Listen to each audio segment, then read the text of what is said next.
Méditerranée. Oh, c'était un peu notre terrain de jeu. Il y avait un monde fou. Des Espagnols, des Français, des Vénitiens, des Génois. Ah, et bien sûr les Turcs. Autant vous dire, il fallait avoir des contacts partout. Connaître les pattes agressées. Et savoir louvoyer entre les navires de guerre quand c'était nécessaire. Cela dit, ça rapporte. Ça rapportait même gros. Enfin, pas toujours. Nous, les barbaresques, on était avec les Ottomans. Entre musulmans, il faut savoir s'entraider.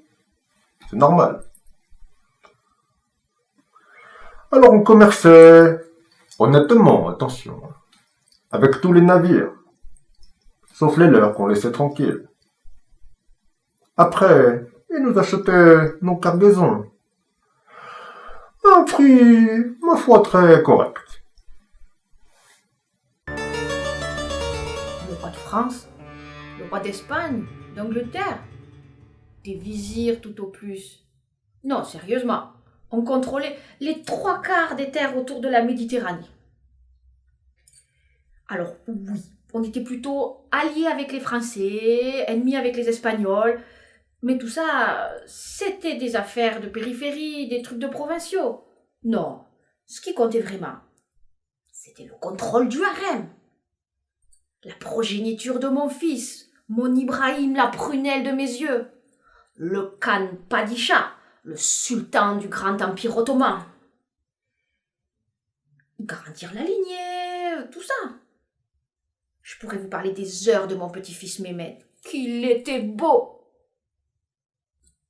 Si je retrouve ceux qui l'ont enlevé, je vous garantis que je laisserai mon Ibrahim s'en occuper personnellement. Et je vous assure que dans le domaine de la torture, il a beaucoup d'imagination. J'ai déjà parlé des Espagnols. Des vrais paniers percés. Et ça dépensait, et ça empruntait, et ça remboursait plus ou moins vite. Si bien qu'à la fin, pour rembourser leurs dettes, leurs navires arrivaient directement des Amériques dans nos ports pour décharger leur cargaison de minerais d'argent. Pour eux, c'était pas très glorieux. Pour nous, c'était beaucoup plus sûr. Une fois, on a croisé en mer un galion magnifique.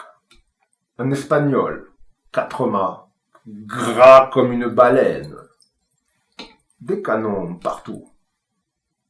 Nom d'une châtaigne vraiment comme il était beau. C'était quasiment à la dérive. Alors nous, le cœur sur la main, on l'a abordé par pure gentillesse. Et là, vous me croirez ou pas, les cales, elles étaient vides. Là, ça pose un problème. Parce que mes marins, c'est pas des premières communiantes. Et rentrer au port comme ça, sans rien, c'est pas vraiment la bonne idée. Alors j'ai fait ce que tout bon capitaine aurait fait en pareille circonstance. J'ai contenté l'équipage. Arrivé à Tunis, j'ai revendu tous ces beaux marins espagnols en tant qu'esclaves. L'esclave chrétien, c'est un bon placement. Et ça fait un modeste dédommagement à se répartir. Que vouliez-vous que je fichasse de ce fichu galion? Un galion de 400 tonneaux et armé. 120 canons de 12 livres. Le genre à vous transformer une goélette en petit bois en une bordée. Et chargé de plus de 80 tonnes de minerais d'argent. Foot, volatilisé, disparu sans laisser de traces, partant calme, entre Gibraltar et Gênes. Je peux vous dire qu'on l'a cherché pendant un moment. Le problème, c'est qu'il était déjà un peu à nous, mais encore beaucoup aux Espagnols. De notre point de vue, tant que la cargaison n'est pas arrivée dans nos caisses, on n'est pas remboursé. Les Espagnols, forcément, étaient d'un autre avis. Quoi qu'il en soit, on l'a jamais retrouvé. Quand on est puissant, les gens vous font des cadeaux sans qu'on demande rien, c'est comme ça. Mon fils, mon Ibrahim, le sultan, des cadeaux, il en reçoit tout le temps. Des soieries de Damas, des parfums d'Ispahan, des diamants de Golconde, de la porcelaine Ming, des petites attentions qui font plaisir, quoi.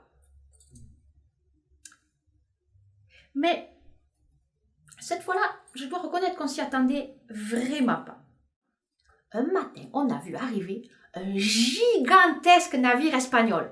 Un gaillon, je crois, mais qui battait pavillon turc. C'était un pirate barbaresque dont on n'avait jamais entendu parler qui offrait ce bateau à mon fils, en signe de fidélité, de reconnaissance, tout le tintouin. C'était bien aimable de sa part. Et mon fils, il a adoré son nouveau jouet.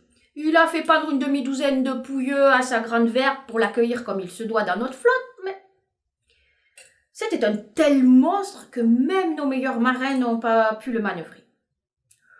Je crois qu'on en a fait une barge pour transporter les gens et les marchandises sur le Bosphore. Le barbaresque, il a été promu.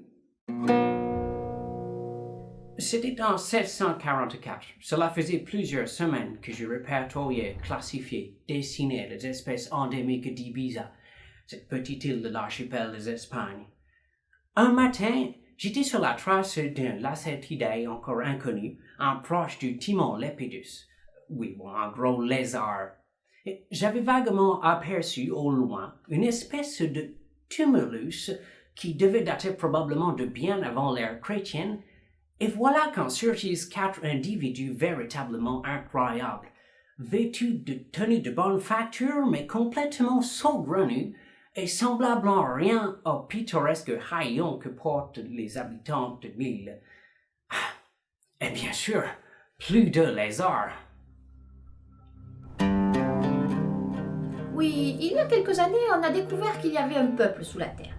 On les a appelés les Achaïda Achakisik. Dans votre langue de Roumi, ça veut dire le peuple sous la terre. C'est mon fils qui a trouvé ça tout seul. Au début, on a cru à une farce ou à une manigance d'un vizier. Cela, je suis obligée de les garder à l'œil. Ils sont très imaginatifs. Et puis, on a dû reconnaître que ces gens-là venaient bien du dessous, de la strate, comme ils disent. Ils étaient un peu particuliers, mais pas agressifs, et puis érudits et cultivés, presque autant que nous. J'avais mentionné cette rencontre à mes collègues. Une découverte certes mineure par rapport à une nouvelle espèce de Lacerta, mais on se console bien comme on peut. Et voilà que toute une flottille anglaise débarque pour occuper l'île, et que je t'envoie des représentants de la couronne pour échanger avec ces Saturnian people, et que je t'organise des tractations avec les autorités espagnoles pour rendre cette invasion durable. Et moi, pendant ce temps, je fais comment, moi, pour étudier la faune sauvage avec tous ces piétineurs d'Arenaria grandiflora. C'était amusant, ces Achaïda Achakissir. Ils nous ont présenté quelques spectacles follement exotiques.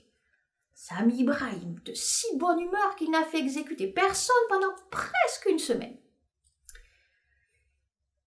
Mais à un moment, il y a eu des soucis, des troubles dans leur cité du dessous, des meurtres, des trahisons, une cérémonie qui a mal tourné. Je ne sais pas si j'ai tout compris parce que ils ont jeté l'opprobre sur les Arlakines. Mais je vois mal des sages soufis s'aventurer sous la terre et encore moins se salir les mains. À moins qu'ils n'aient parlé des Arlequines, mais je suis sûre que ces vers de Vénitiens, ils ont peur du noir. On n'a pas pu vraiment éclaircir le mystère parce que leur descenseur, leur machine qui permet de descendre dans la strate sans effort et en musique, elle est tombée en panne. La trentaine de Achaïda Achakissir qui étaient avec nous, ils étaient extrêmement perturbés, à croire qu'ils n'avaient jamais tué personne. J'en ai gardé quelques-uns pour nous divertir et les autres, je crois qu'ils sont allés découvrir le vaste monde.